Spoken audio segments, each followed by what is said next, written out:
Yeah, Talia, the rumbling over the tracks and the dinging of the crossing guards is something people living in the area, for the most part, have grown accustomed to. But something that's new, at least since last week, are the constant train horns. It's brutal. It's brutal. It's been horrible. RTD trains seemingly blaring their horns from 4:30 in the morning through the day until midnight. People don't sleep. People, you can't do anything. Up until recently, neighborhoods along the light rail tracks have been relatively peaceful. It's been great. I mean, living here's been awesome. Old Town's great. And then it started.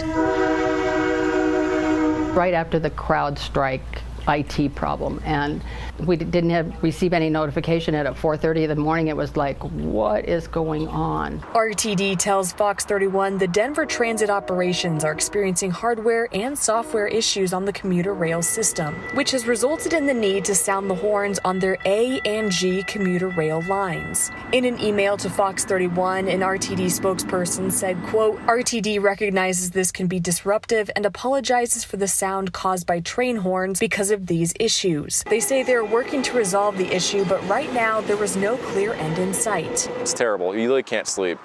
And it's super loud. It's unnecessarily loud for what it is. And some say they wish they were alerted to what was happening before the horns started blaring.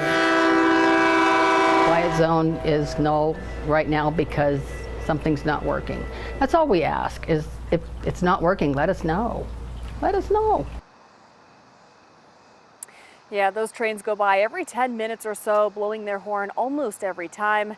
In the meantime, RTD says they're working and they are hoping to get this issue resolved as soon as possible. Live in Arvada, Rachel Sauer, Fox 31.